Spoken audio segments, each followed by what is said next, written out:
Bismillahirrahmanirrahim. Assalamualaikum warahmatullahi wabarakatuh. Selamat pagi anak-anakku semuanya, khususnya kelas 10 SMA Tanjung Priok Jakarta, baik IPA maupun IPS.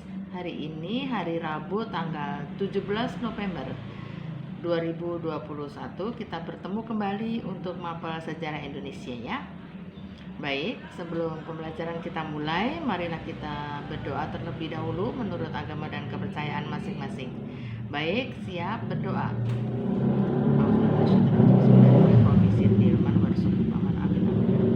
Baik, anak-anak kelas 10 SMA Tanjung Priok Jakarta, untuk pertemuan kali ini kita masih akan meneruskan materi pembelajaran minggu lalu ya.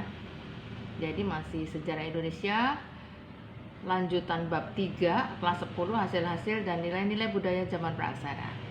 Adapun KD yang akan kita capai hari ini masih sama, yaitu tentang KD 3.4 ya, yaitu tentang memahami hasil-hasil dan nilai-nilai budaya masyarakat praksara Indonesia dan pengaruhnya dalam kehidupan lingkungan terdekat. Adapun tujuan pembelajaran kita hari ini adalah: 1. Setelah pembelajaran, maka diharapkan kalian dapat menjelaskan tentang hasil-hasil budaya zaman praksara. 2. Dapat menjelaskan nilai-nilai budaya zaman praksara. 3. Menjelaskan perkembangan kehidupan manusia purba di Indonesia. 4. Menjelaskan sistem kepercayaan manusia purba di Indonesia. Baik, anak-anak perhatikan ya.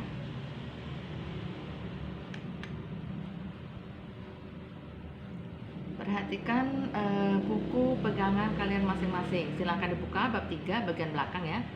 Itu bagian C, yaitu perkembangan kehidupan manusia purba di Indonesia.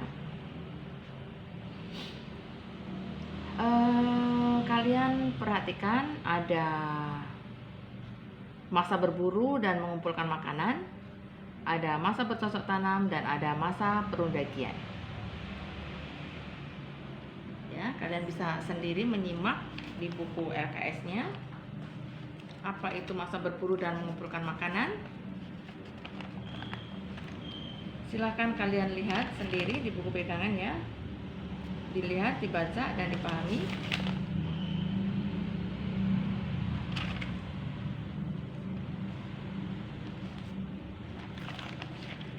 Baik, Ibu akan sedikit memberikan penjelasan.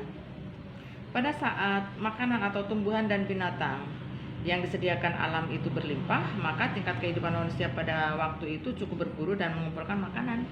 Namun, ketika bahan makanan mulai menipis, ya, dan tidak ada lagi, timbullah kemampuan manusia untuk mengolahnya. Perubahan yang terjadi pada alam ini akan berpengaruh kepada kehidupan manusia.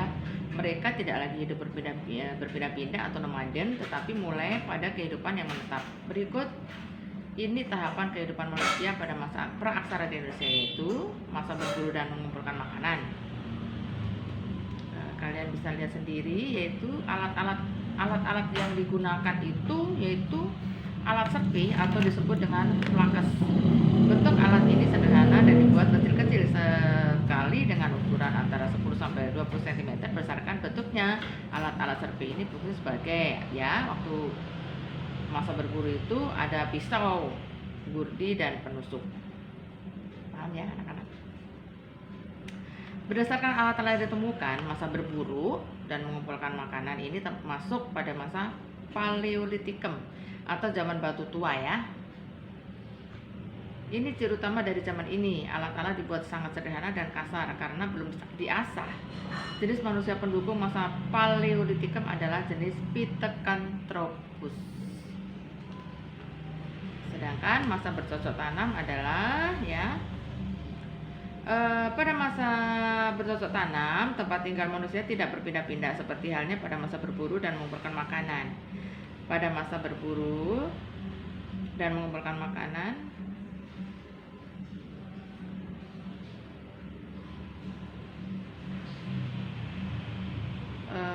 Bentuknya pada tahap bercocok tanam, tempat tinggal manusia tidak berpindah-pindah seperti halnya pada masa berburu dan mengumpulkan makanan. Pada masa bercocok tanam, manusia secara berkelompok sudah mulai hidup menetap. Ya. Mereka tidak perlu berpindah-pindah lagi karena persediaan makanan melalui bercocok tanam sudah tercukupi.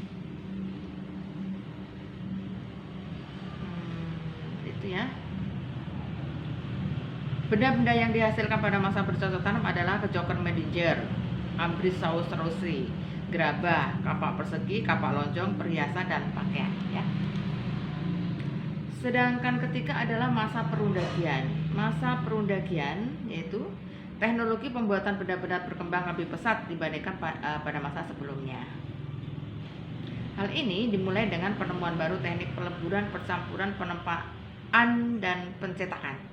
Masa perundagian di Indonesia hanya mengenal alat-alat yang dibuat dari perunggu dan besi, tidak mengenal alat-alat yang dari tembaga ya. Adapun untuk perhiasan terbuat dari perunggu dan emas. Benda-benda yang dihasilkan pada masa perundagian antara lain nekara, kapak, benda-benda besi seperti mata kapak atau beliung, gerabah, manik-manik, bejana, dan perhiasan. Itu anak-anak ya. Kalian bisa menyimak buku kalian masing-masing. Dan D adalah sistem kepercayaan manusia purba di Indonesia. Itu ada animisme. Animisme itu adalah percaya terhadap benda. Sebuah benda mempunyai kekuatan ya. Baik, dinamisme percaya terhadap hal-hal goib, atau mereka beranggapan bahwa setiap hal goib, setiap roh ya, maksudnya setiap benda goib itu ada kekuatan tersendiri gitu ya. Sedangkan totemisme percaya terhadap hewan. Seperti itu anak-anak ya. Kalian bisa membacanya sendiri di buku pegangan kalian masing-masing. Jika ada yang ingin ditanyakan atau belum paham, kalian bisa menghubungi ibu di 0838 75153673. Semoga kalian sehat semuanya, tetap semangat walaupun masih pandemi ya anak-anak.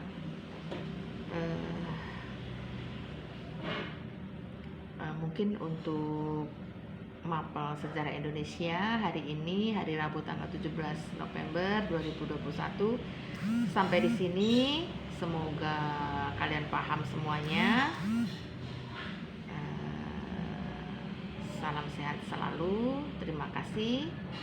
Sampai bertemu di lain kesempatan. Billahi taufik wal hidayah. Wassalamualaikum warahmatullahi wabarakatuh.